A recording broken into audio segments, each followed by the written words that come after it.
હાલ એક ખૂબ જ દુઃખદ સમાચાર સામે આવી રહ્યા છે।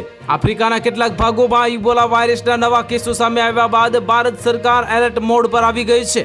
કેન્દ્રીય આરોગ્ય અને પરિવાર કલ્યાણ મંત્રાલય દ્વારા મંગળવારે આ અંગે એક પબ્લિક હેલ્થ એડવાઇઝરી એટલે કે આરોગ્ય માર્ગદર્શિકા જાહેર કરવામાં આવી છે। મંત્રાલયે સોશિયલ મીડિયા પ્લેટફોર્મ પર સ્પષ્ટતા કરી છે।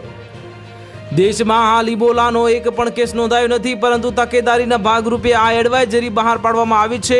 ખાસ કરીને હાલમાં ઇબોલા પ્રભાવિત દેશોની મુસાફરી કરીને પરત ફરેલા લોકોને વધુ સાવધ રહેવા અને લક્ષણો દેખાય તો તુરંત જ જાણ કરવા અપીલ કરવામાં આવી છે।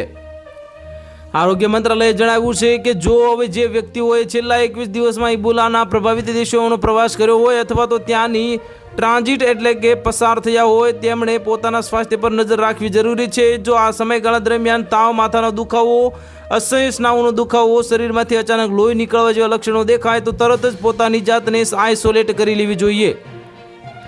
મંત્રાલયે લક્ષણોની વહેલી જાણ કરવાના પર ભાર મૂકતા હવે કહ્યું છે કે સમયસર લેવાયેલા પગલાં દર્દીઓનો જીવ બચાવી શકે છે અને રોગચાળાને ફેલાતો અટકાવવામાં મદદરૂપ સાબિત થાય છે।